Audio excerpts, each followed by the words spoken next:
৫ August পতনের পর সম্প্রতি বিভিন্ন রাজনৈতিক সমাবেশে ভার্চুয়ালি বক্তব্য দিয়ে সরব হওয়ার চেষ্টা করছেন সাবেক প্রধানমন্ত্রী শেখ হাসিনা। একই সাথে বর্তমান পরিস্থিতিতে সংকট মোকাবেলা করে দলীয় কর্মকাণ্ড এগিয়ে নিতে দলীয় নেতাকর্মীদের দিক নির্দেশনাও দিচ্ছেন তিনি। আওয়ামী লীগ নেতারা বলছেন যে দলের সভাপতির ভার্চুয়ালি দেওয়া বক্তব্যের মাধ্যমে বর্তমান সংকটে নেতাকর্মীদের কি করা দরকার তা বিশ্লেষণ করে ভবিষ্যতের কর্মপন্থা নির্ধারণ করবেন তারা। একই সাথে 14 ডিসেম্বর বুদ্ধিজীবী দিবস এবং 16 ডিসেম্বর বিজয় দিবসকে ঘিরে তাদের কর্মসূচি রয়েছে বলেও বিবিসি বাংলাকে জানিয়েছেন তারা।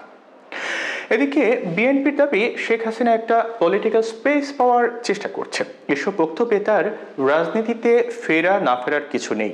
পলাতক আসামি হিসেবে পার্শ্ববর্তী দেশ ভারতে আশ্রিত থেকে তার জনসম্মুখে আসার কোনো সুযোগ নেই বলে মনে করে বিএনপি।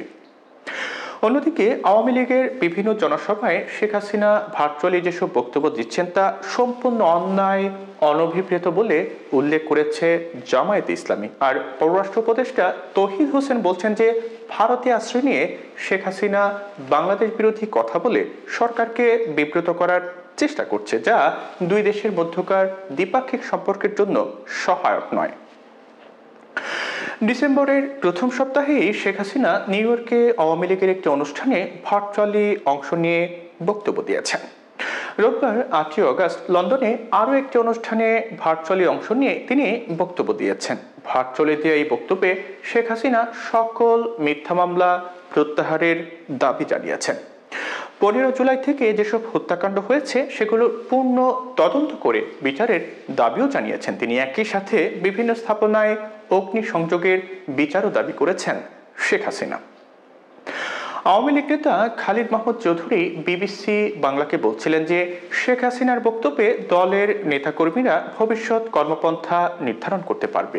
দলীয় নেতাকর্মীদের সাথে সাধারণ মানুষের সাথে সম্পৃক্ত করা ও যোগাযোগ স্থাপনের কার্যক্রম চলছে বলেও জানান খালিদ মাহমুদ চৌধুরী।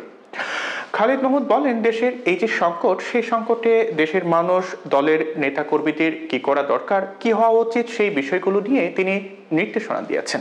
অবশ্যই দেশের মানুষ, দলের নেতাকর্মীরা তার এই কথাই উজ্জীবিত হবে। বর্তমান পরিস্থিতি তারা অ্যানালাইসিস করতে পারবে এবং ভবিষ্যতের কর্মপন্থা নির্ধারণ করতে পারবে। এ অবস্থায় পার্শ্ববর্তী দেশ ভারতে আশ্রয় নিয়ে শেখ হাসিনার রাজনৈতিক কার্যক্রম পরিচালনা গ্রহণযোগ্য হতে পারে না বলে জানিয়েছেন বিএনপির স্থায়ী কমিটির সদস্য আমির খসরু মাহমুদ চৌধুরী। বিবিসি বাংলাকে তিনি বলছিলেন যে একজন পলাতক আসামি রাষ্ট্রকে একটা ধ্বংসের মুখে ঠেলে দিয়ে আরেকটা রাষ্ট্রে গিয়ে সেখান থেকে তার রাজনৈতিক কার্যক্রম চালাতে পারবে, এটা তো বিশ্বাসযোগ্য হতে পারে না এবং এটা গ্রহণযোগ্য হতে পারে না। এদিকে দেশের বাইরে বসে শেখ হাসিনা বাংলাদেশ সম্পর্কে বক্তব্য দেওয়ায় আইনগত অধিকার হারিয়েছেন বলে মনে করেন জামায়াতে ইসলামীর কেন্দ্রীয় প্রচার সম্পাদক ও সুপ্রিম কোর্টের আইনজীবী মতিউর রহমান আকন্দ। তার মতে, যিনি জনগণের ভোটাধিকার হরণ করেছেন এবং বাংলাদেশের মানুষের সকল অধিকার কেড়ে নিয়েছেন, বাংলাদেশের নির্বাচন ব্যবস্থাকে ধ্বংস করেছেন এবং গণ আন্দোলনের মুখে দেশ থেকে পালিয়ে গিয়েছেন, তার বাংলাদেশ সম্পর্কে বক্তব্য রাখার কোনো নৈতিক এবং আইনগত অধিকার নেই।